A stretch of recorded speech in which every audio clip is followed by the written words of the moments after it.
All right, let's talk about what's going on here.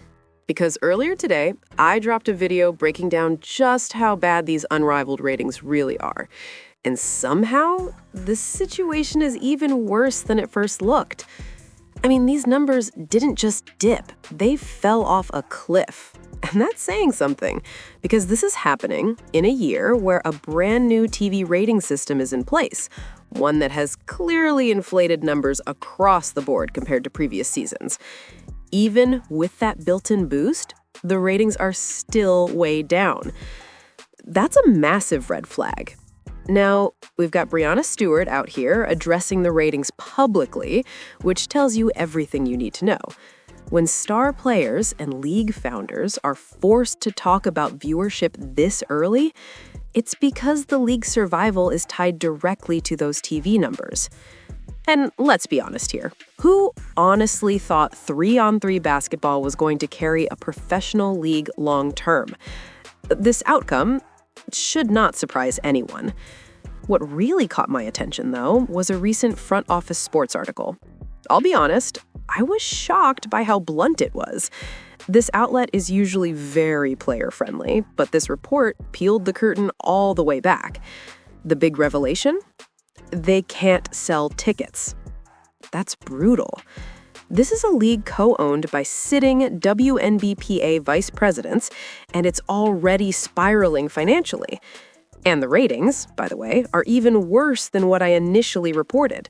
Across the board, this is starting to look like a complete failure. I said before there was only a slim chance this league makes it to a third season, and now I genuinely don't see how it happens. Unless a deep-pocketed investor steps in, someone more interested in the social statement than the business reality, this thing is on life support. And seriously, why would TNT stay involved in this? From a business standpoint, what's the incentive? At some point, reality has to matter. Look at this, said Unrivaled faces stiff challenges as ratings plunge to start year 2. Ratings are down significantly as the league begins its second season. In its inaugural season, Unrivaled was a spectacle. Was it? Drawing a sold-out crowd of 870 eager eyes. 870. In year 2, the sparkle has worn off. Look, when a sports media outlet like Front Office Sports writes what they just did, look out. Oh man, look out. The campus just beyond Miami city limits was quieter during the opening weekend of the 3-on-3 basketball league's second season. The fan fest outside was less of a throng and more like a collection of supporters. Inside the renovated arena, which added roughly 150 seats, bringing capacity from 850 to 1,000 fans, seats were empty.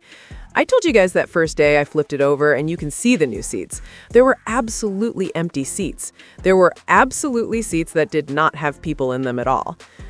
And this is, look, outside of six, seven, Caitlin Clark, Asia Wilson, Angel Reese, Sophie Cunningham, Sabrina Ionescu, and some role players. The outside of 5 players in women's basketball, they can't put 1,000 people in seats, boy. Look, if you are a WNBA player that watches this channel, and by the way, I know you guys do, I would get on the horn to Nneka Agwamake and I would say, we're signing the CBA. We're signing the CBA because that footing that you thought was so solid under your feet right now, nah, that was the rug and it just got pulled out from underneath you. Listen to this, folks.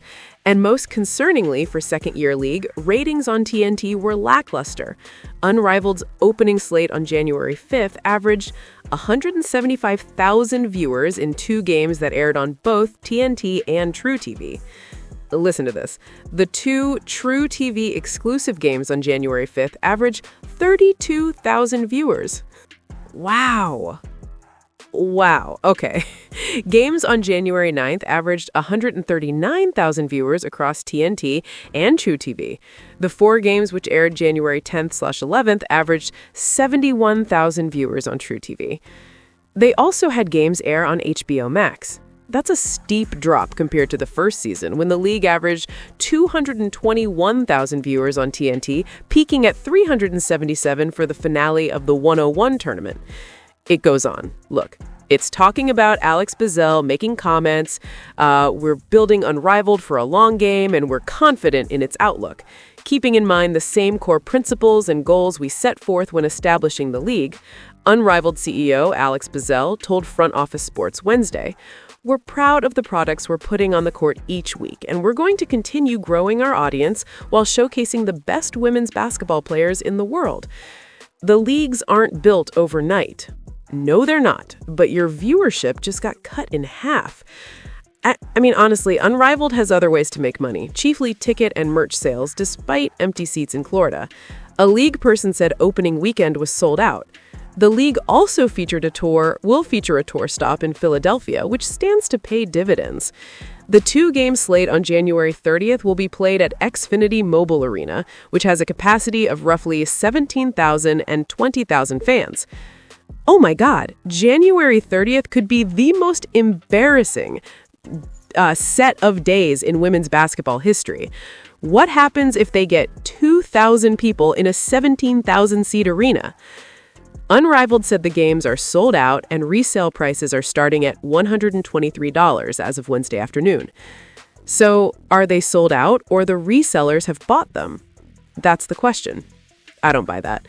A league spokesperson said merchandise sales from September through opening weekend were up 50% year over year, and ticket revenue was up 40% for the opening weekend, thanks to added season games. And he goes on to talk about the fact that they increased their player pool. Listen to this quote. "I think there's a misconception that we don't want to play overseas," Alyssa Thomas said. "For me, it's about where the best opportunity is, where I can continue to grow my future. I enjoyed overseas." Unrivaled has a 6-year media rights deal with TNT, reportedly worth 9 figures. But parent company Warner Bros. Discovery can opt out after 3.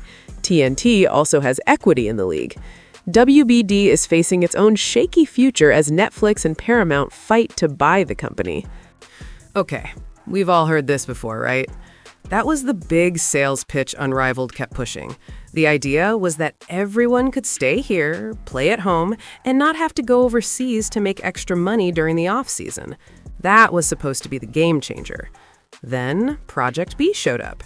Contracts started getting signed, and suddenly the story changed. Now we're being told players actually love traveling the world and playing overseas. Come on. That's just smoke. The message flipped real fast once real competition entered the picture. Honestly, with all this getting so much publicity, this might be the best thing that could have happened to Adam Silver, the WNBA, and NBA owners. They're sitting back, watching this whole thing unfold and smiling, because from their perspective, this just proved a point. And to WNBA players watching this, think about it like this. Pretend there was a strike. Pretend there's an imaginary picket line in front of you. You'd better walk right across it and sign that CBA. Go get your money while it's still on the table. Because this little alternative 3-on-3 league, it's not built to last. It's fitting to not be around much longer. I didn't expect it to fall apart this fast, but here we are. This thing is unraveling quicker than anticipated. Don't forget to like and subscribe for daily updates.